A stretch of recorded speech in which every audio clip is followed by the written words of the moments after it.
It's the weekly show with David J. Maloney. This week, David talks to historian and author John Sledge. And now, here's your host, David J. Maloney. Welcome to everyone at home, and I would normally say our studio audience to the weekly show. I am your host, David J. Maloney. I say normally because we would usually shoot the show before a small studio audience at the Hard Rock Hotel and Casino, but we are still shooting from home due to coronavirus concerns. And because we are still shooting from home, filling in for our house band, the Mogiles, again with me tonight is my son, Gianni.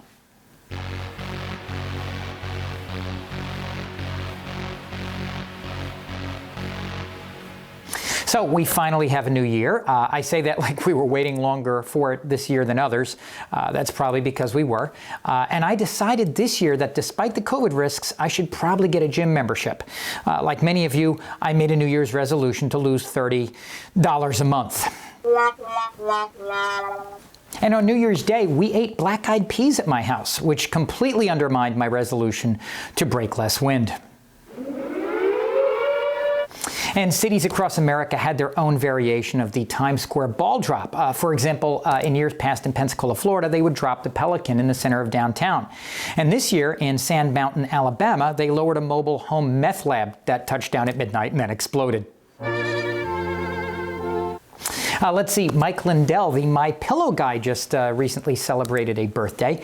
My question is, if you buy his pillow, My Pillow, is it still My Pillow or is it your pillow? And it has been announced that the TV series Sex and the City is coming back on HBO Max. I don't want to say the ladies are getting old, but the reboot is going to be titled Sex in the Villages. And finally, more and more American cities are banning sledding for fear of injury lawsuits. As you know, I'm a personal injury lawyer, and the more I think about this, it sounds like we could potentially be dealing with a real slippery slope here. On tonight's show, we've got Gulf Coast author and historian John Sledge here to talk about his fantastic new book, The Gulf of Mexico, which details some of the truly fantastic ways in which our Gulf region is unique. And he fills that in with a bunch of cool and amazing stories. So don't go anywhere. We'll be right back. G?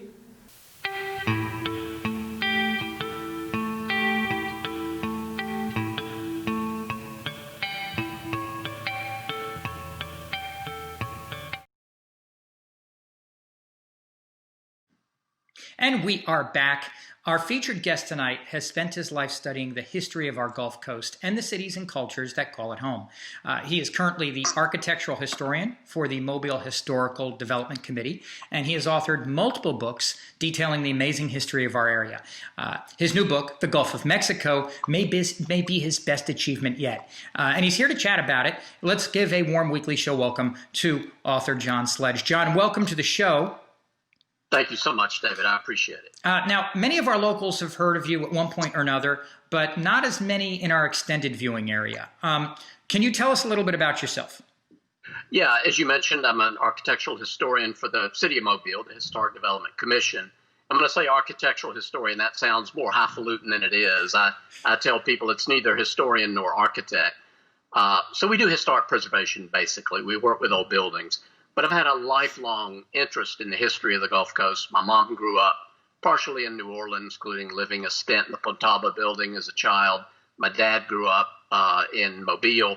So throughout childhood, we would come down here because I was raised near Birmingham. And the coast just seemed more exotic to me, more interesting. The people living and dead were more colorful. And it had just had so much fantastic history that I have always been attracted by that, and really moved to delve into it more deeply and share what I found. Now, I know a lot of your time has been spent working in areas of history, architecture, and writing. How did all of those things come together for you? I mean, I know that you're saying that you came from here, and how did it all just eventually mesh, I guess? Well, for me, I've never really been able to separate history from literature. To me, the best history is really written as literature. Too often history is dry. When we go through school, it's boring. You know, the textbook says, in case of flood, stand on this, it's dry.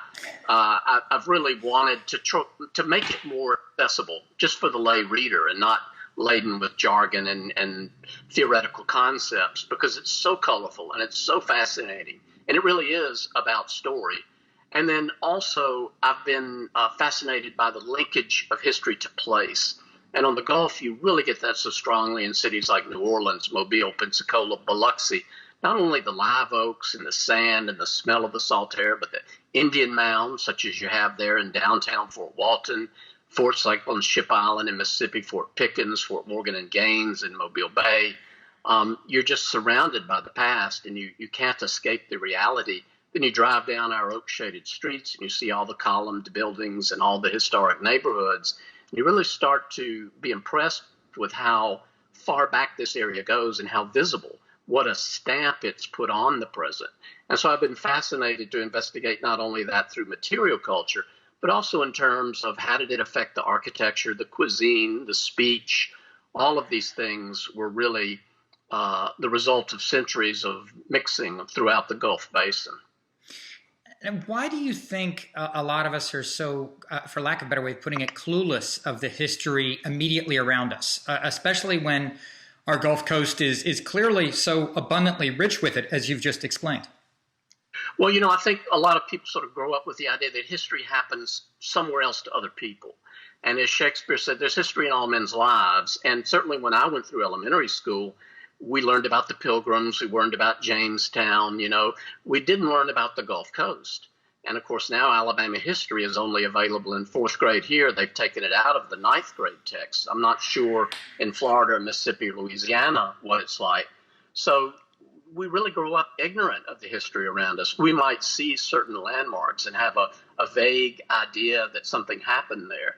But we're busy, we go about our lives, and we don't necessarily think about how it might have impacted us or how it might still steer attitudes about the present and so forth. And I think we've all really gotten a lesson in that through the Black Lives Matter movement and the recent controversy of Confederate monuments, such as you had in Mobile. The Admiral Sims statue was taken down. Pensacola, there's been some controversy there as well, as well as Biloxi. So people have started to think about, what do these monuments mean? What did the Confederacy stand for? What did the people put up the monuments? What were they trying to say? What were they thinking? And it's really forced us into a dialogue with our past that I think, though some people haven't been comfortable with it, I think has been very helpful.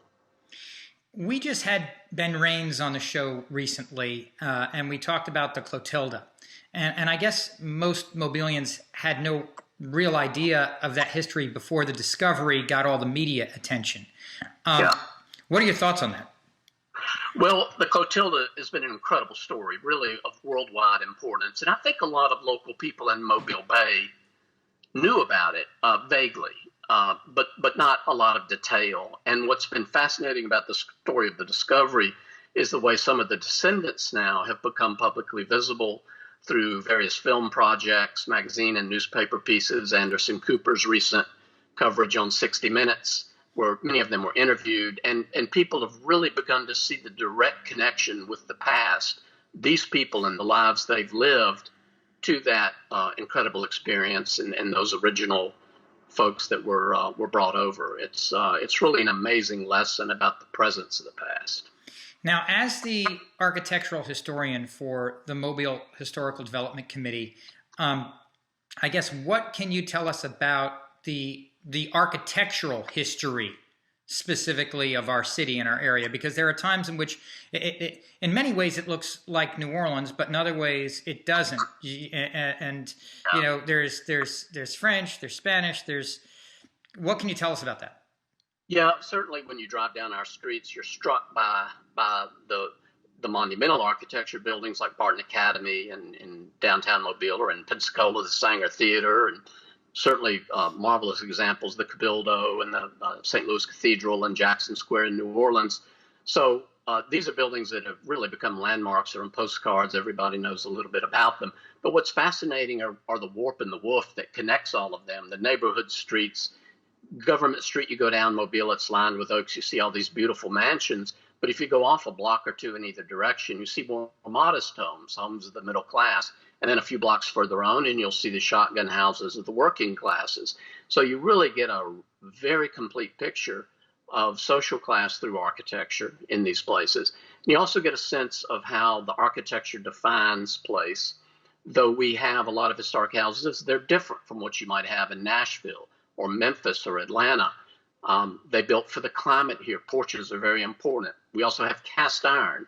The Gulf Coast is really famous for that. You see these marvelous veranda fences with ornamental ironwork. Then you'll see the houses raised up off the ground on piers to allow air underneath them. So they didn't have central heat and air then, and they very much had to pay attention to where they were and how they built. And here all this time, I thought it was because we were so close to the water that it was raised to minimize surge issues, but you're saying it was because of climate and for airflow. And that's something I never knew until you just said that. Yeah, and and yes, they didn't have paving, so the ground was muddy and all of that, but they were typically built on piers. They weren't raised up high enough. Typically 2 to 3 feet was, now some you'll see higher, but most of them, it was just a matter of that's how they built, and the more air you can get, none of them were insulated, so they'd be cold in the winter. But in the summer, they're remarkably habitable without air conditioning.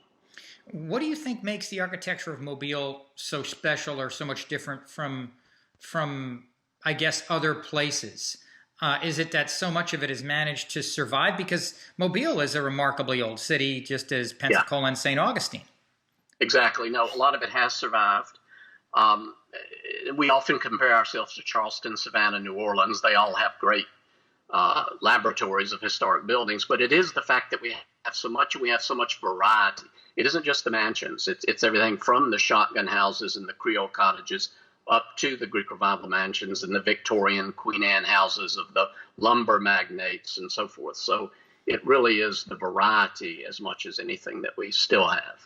So, John, I want to come back and I want to talk a little bit about your book. We've got to go to a quick commercial break. I presume you can stick around a little bit? Of course. Okay. We'll be right back after these messages with author John Sledge. And we are back with author John Sledge. So can you think of any anecdotes that might help bring to life some of the architectural history around us? One of the things I like to do is go into historic cemeteries. A lot of people will do that and look at the names and look at how long people lived. But if you also look at the tombs and the mausolea in the finer cemeteries, such as Magnolia Cemetery here in Mobile, it almost looks like architecture. They're really buildings for the deceased and cities of the dead, if you will. And so you can see reflected in historic cemetery art some of the same things that you'll see in building art. So I try to encourage people to think about architectural history not just as how it impacts buildings, but how those ideas at the time really affected lots of other design and style issues. Now, on top of your work on the committee, you've written extensively on the history of Mobile and our Gulf Coast. What are some of the craziest bits of history that you've come across? Well, one of the things that I really like about Mobile is just the variety of cultures here, the various peoples that made up the city, the French, the Spanish, the British, the Africans, who would become African American and so forth. But I think one of the most moving examples of history that I've seen here recently, they did an archaeological dig under the I-10 overpasses here near the river, which is right where all the Mardi Gras people park. Yeah. And during that dig, one woman came up, accosted the survey crew and said, y'all have to stop. This is where I park my motorhome during Mardi Gras. She didn't want the archaeology to interfere with the bond. God forbid. But amazingly, they found the remnants of colonial 1740s era rice fields. They found the remnants of the ditch and the sluice gates. But in the bottoms of these ditches, they found the imprints, footprints of Senegalese slaves, African slaves who had been brought over by the French to work these rice fields. And I thought, my God, here under this interstate, which has got traffic zooming across it and people yelling at the survey crew because they want to park their motorhomes here, here literally are the footprints of the slaves who in part helped make the distinctive culture that we have here. And so that's what I love about Mobile's history, is that it's so layered like that. So one of the first books on my radar was your book, The Mobile River. And I think one line you said summed it up: the river is the reason we are here. Exactly. Tell us what you meant by that and why you wrote that particular book. Yeah, I wrote that book because really from childhood, I'd loved the Mobile River, been impressed by it. In pre-Vietnam War days, my grandmother would take me down there to watch the stevedores at work. There was no security. You could go down there, and it was just so exotic. I mean, here are these freighters from all over the world, and these guys lifting and heaving, and even containerized shipping was fairly early on. So the wharf was an animated, diverse, exotic place. And I thought this is really the backbone of our culture. This defines who we are. And the more I looked at history, the more and more I was impressed by how everybody that came here used the river and the bay and our waters for different reasons, but they were critical to the economic success. The French, the Spanish, the British all depended on the access to the Gulf and the broader Atlantic basin. And then here in more recent times, Airbus, Austal shipbuilding that goes on there, all the shipbuilding in World War II that happened there. So it was really struck me that without the river, the city's economy would be seriously impaired. Now, let's talk about your most recent book, The Gulf of Mexico. What made you decide to write that one? Well, the same thing, because I had learned a lot about the Gulf all through my life and then studying Mobile more intensively. And then it struck me that, the Gulf Basin really is connected in more ways than I had realized. We have so much in common with Tampa, Pensacola, Biloxi, Tampico, Veracruz, and then Havana. In fact, Mobile's a sister city, as I believe New Orleans is as well, with Havana, Cuba. And I was amazed at the different connections and cultural exchanges between the cities. And we were talking a little bit about what makes the river so special. What do you think makes the Gulf of Mexico so special as a body of water and as a maritime region? Well, the Gulf really is, they call it the American Sea. Before that, it was the Spanish Sea. But the Gulf is critical even now for its trade opportunities. The Panama Canal has been enlarged. Of course, that empties into the Caribbean, but shipping goes through the Gulf. Houston is a very busy port. Mobile is like the 10th busiest port in the country. Havana and Veracruz are both building very large container ports, automobile export. The petroleum industry is huge in the Gulf. The U.S. gets, a sixth at least of its natural gas from the Gulf. A lot of oil exploration goes on in the Gulf, as we all know too well. Now, I recall you detailed an incredible story about German U-boats in the Gulf during World War II, which kind of blew my mind. What's that story, and why were there U-boats traveling so freely in our waters? Yeah, early in the war, like in 1942, we had virtually no coastal defense. I mean, Fort Morgan was there. They had some searchlights and some coastal artillery, but very little. And the Nazis realized that they could get into the Gulf and operate more or less unimpeded. And there was all of this traffic coming into New Orleans, into Mobile, Tampa, coming up out of the Caribbean. They were bringing in bauxite from Trinidad, which was critical in the manufacture of aluminum for the war effort. So they were able to get into the Florida Straits, and they called it the happy time for about 6 months there in 1942-43. The German U-boats sank more tonnage in the Gulf than in the rest of the world combined during that period. So until the Americans, along with Cubans and the Mexicans, figure out how to start convoying, how to deploy depth charges and destroyers and torpedo airplanes and things like that to effectively combat it, they were really at a disadvantage for a long time. Well, it explains why things are so strict on Ono Island.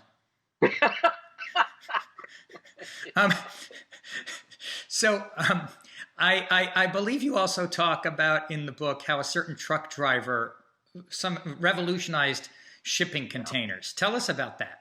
Yeah, Malcolm Mclean is a true internationally important figure. He was a North Carolina trucker in the 1930s. He was hauling stuff around, and he'd get stuck at these ports waiting for stevedores to unload his stuff onto ships. And he'd sit there for hours, and he'd think, man, this is a waste of time and money and effort. And he thought, there's got to be a better way to do all this, because back then everything was break bulk, and they had to use pallets and slings and pry bars, and it was physical and very slow. So he came up with this idea of shipping containers, a standardized unit that could hold anything from automobiles to toilets to hubcaps to anything, and that then they could be transferred from ships to trucks and all by using cranes. It was a monumental achievement and a significant piece of globalization. I mean, it really revolutionized world trade. It revolutionized seaports. And whereas before you might have had a work gang of 45 or 50 guys unloading the ships, now it's one crane that towers over the vessel, And one guy up there in a Corinthian leather chair with a bag of Cheetos, and he's with his finger, he's operating these devices that are just moving tons and lifting things up and down, and it's extraordinary to watch. And that guy had actually moved to Mobile as he perfected and developed that idea in the 50s and 60s. What's the one story that has surprised you to learn in your years of studying the Gulf in our region? Is there one that sticks out that's just blew your mind? Well, I love the story of the Lafitte's, the pirate Jean Lafitte in Barataria there in Louisiana. And it's just so colorful and it's so fascinating. And what I love about that story is here's this guy who's an outlaw, a criminal, who's running slaves. He's, pirating Spanish ships, any other ships he can find. But he generally forbade his captains from attacking American ships because he didn't want to borrow trouble there where he was staying. Louisiana had just become a state. This was like 1812, 1815. It was weak, and he really ruled that New Orleans, lower Mississippi River area like a lord. And then when the British invaded New Orleans in 1815, they wanted to take over the Mississippi Valley. They landed at New Orleans, and they tried to enlist Jean Lafitte to help them because they didn't know their way around those bayous. And Lafitte said, well, give me a couple of weeks. And then he went to the Americans and he said, I've got this information. And if you'll lay off me, I'll give you my guys to help fight. And so there were these pirates in the lines with Creoles and Americans and Andy Jackson in the Battle of New Orleans. And they helped repel the British. And that really turned the tide of national history because if the British had captured New Orleans, they never would have given it up. A pivotal moment and a heroic moment as well. So, John, where can people pick up a copy of your book, and what can we expect from you in the future? Yeah, they can get copies of it at places like a Haunted Bookshop in downtown Mobile, Page and Palette in Fairhope, Sundog Books there in Seaside, Florida, and Amazon.com is probably the easiest way. Get it put right on your doorstep. Past Christian Books as well, and Mississippi has it. As far as the future goes, I'm looking at a study between Havana and Mobile, and there are many connections going back hundreds of years. Havana celebrated its 500th anniversary last year, and of course, Mobile's a little over 300. But Iberville, who was one of our French founders, is actually buried in Havana. He died there. I mentioned the Cuban baseball. Mm-hmm. And of course, blockade runners were often back and forth to Havana, and there are many other connections as well. So I really want to delve into that and try to spread that story. Well, John, thank you so much for being on. It's interesting because in our new kind of format, it sometimes makes it easier to get people on who otherwise might have difficulty making it on set. So I'm so glad we were at least able to do it this way. Ladies and gentlemen, author John Sledge. Thank you. That's our show for tonight. Thank you so much for watching. Happy New Year, everyone. Special thanks to author John Sledge for joining us. Taking us home tonight, still sitting in for the Mogiles, my son, Gianni.